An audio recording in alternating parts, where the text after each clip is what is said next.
নমস্কার বন্ধুরা, আজকে চলে এসেছি আরেকটা নতুন রেসিপি ভিডিও নিয়ে তোমাদের জন্য। তো আজকে এখানে দেখো আমি দেখাচ্ছি সবার প্রথমে তোমাদেরকে কাঁকরোল। তো এখন এই সিজনে যেটা খুব বেশি অ্যাভেলেবেল বাজারে তোমরা পেয়ে যাবে। তো দেখো কাঁকরোল সবসময় একঘেয়েমি স্বাদে খেতে তো ভালো লাগে না, তো মাঝে মধ্যে একটু টেস্টটা পাল্টানোর জন্য একটু নতুন রেসিপিও ট্রাই করা দরকার।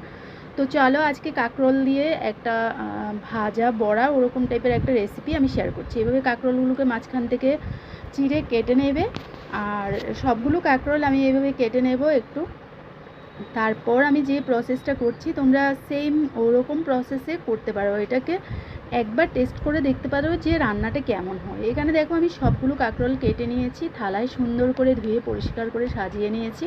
তো এবার আমি যেটা করব, একটা কড়াইতে আমি নিয়ে নেব জল, তার মধ্যেই আমি এই কাঁকরোলগুলোকে সেদ্ধ করে নেব। তো কাঁকরোলগুলো দেখো একদম মাঝ বরাবর চিড়ে নিয়েছিলাম আমি। আর এবার এখানে আমি দেখো বসিয়ে দিয়েছি একটা কড়াই, আর আজকে আমি রান্নাটা করছি সম্পূর্ণ উনুনে। তো দেখো কড়াইতে সবার প্রথমে দিয়ে দিলাম জল, তার মধ্যে এবার আমি কাঁকরোলগুলো ঢেলে দিচ্ছি। তো এবার এগুলোকে আমি ঢেকে সেদ্ধ দিয়ে দিলাম, ঢেকে দিয়ে দেবো একটু। আর বন্ধুরা এদিকে কাঁকরোল সিদ্ধ হতে হতে আমি দেখো মশলাটা রেডি করে নিচ্ছি। এখানে আমি দিয়ে দিয়েছি সর্ষে, আর তার মধ্যে তোমরা ঝালটা তোমাদের পরিমাণ মতোই দেবে। আমি এখানে 4-5টার মতো কাঁচা লঙ্কা দিয়ে দিয়েছি, কয়েক কোয়া রসুন দিয়ে দিয়েছি। আর আজকে রান্নায় আমি ব্যবহার করছি নারকেল। তো নারকেলটাকে আমি আগেই দেখো কুড়িয়ে রেখেছিলাম। তো মিক্সিং জারে আমি এখানে সব কিছু নিয়ে নিয়েছি, এবার এটাকে আমি একটা পেস্ট বানিয়ে নেব। আর এদিকে দেখো আমার কাঁকরোলগুলোও সেদ্ধ হয়ে গেল, আমি নামিয়ে নিয়েছি। তার সাথে এখানে আমি 2টো পরিমাণে পেঁয়াজ কুচি করে নিয়েছি।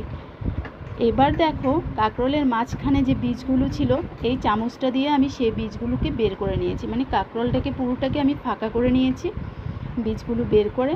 আর খুব সফটলি এটাকে করতে হবে, নয়তো আবার কাঁকরোলগুলো মাঝখান থেকে ফেটে যেতে পারে। তারপর এখানে দেখো পেঁয়াজ কুচি নিয়েছি, সাথে হলো আমি এবার দিয়ে দেব কাঁকরোলের বীজগুলো আর আমার পেস্ট করে রাখা মশলাটা। আর তাতে আমি দিয়ে দিয়েছি এখানে হলুদ গুঁড়ো আর পরিমাণ মতো নুন। তো এই হলো মশলা, দেখলে কি কি দিলাম আজকে এতে। এবার এগুলোকে আমি ভালো করে মেখে নেব। আমার কড়াই বসিয়ে দিয়েছি, আবার কড়াইতে আমি দিয়ে দিচ্ছি তেল।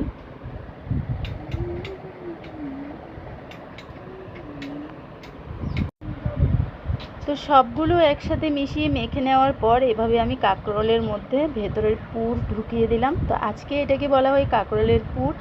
তো তোমরা চাইলে এটাকে এবার ব্যাটার রেডি করে সেই ব্যাটারে ডুবিয়ে তারপর ভাজতে পারো, কিন্তু আমি আজকে এখানে কোনো ব্যাটার ব্যবহার করব না। এক এক করে সবগুলো কাঁকরোলের ভেতরে এভাবে পুরগুলোকে ঢুকিয়ে নেব। আর আমি যেহেতু এক হাতে ক্যামেরা ধরেছিলাম আর এক হাতে ভিডিওটা করছিলাম, তো আমার কিন্তু ভীষণ সমস্যা হচ্ছিল। তাই এবার দেখো সবগুলো কাঁকরোল রেডি করে তারপর চলে এসেছি।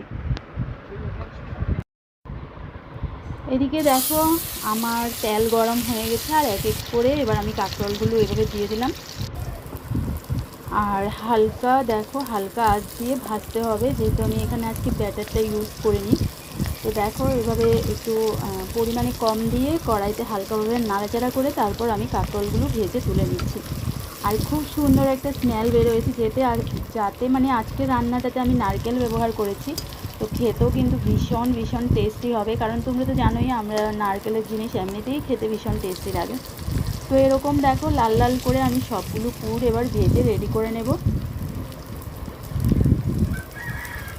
আর কেমন লেগেছে তোমাদের এই রেসিপিটা অবশ্যই কিন্তু কমেন্টে জানিও। আজকের মতো তাহলে টাটা।